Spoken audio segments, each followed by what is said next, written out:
Сауаптың бір қазынасы адам жанын сырқаттан арашылауда болса, бұл саладағы оң нәтижені жергілікті емдеу мекемелерінен де аңғаруға болады.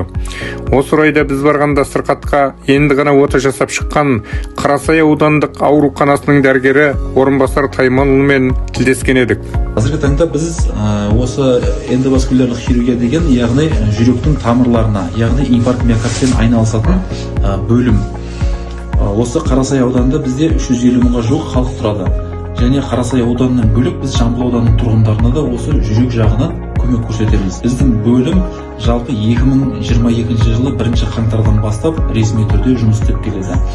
Алғашқы 2022 жылы біз 400-ге жуық жүрекке операция жасадық, 2023 жылы 700-ге жуық операция жасадық, осы 2024-те 900-ге жуық операция жасадық. Міне биыл жарты жылдықта біз 650-ге жуық операция жасадық. Бұл деген халық ешқайда бармай осы аудандық ауруханада қажетті көмектерін алып, ары қарай емдерін жалғастыруда.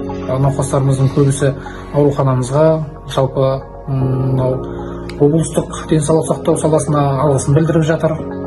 Бұл деген сөз, менің ойымша, бұрынғы жағдаймен, яғни осыған дейін ангиограф аппараты орнатылмай тұрып жасалып жатқан іспенен қазіргі жасалып жатқан істің нәтижелілігін көрсетеді деген ойдан.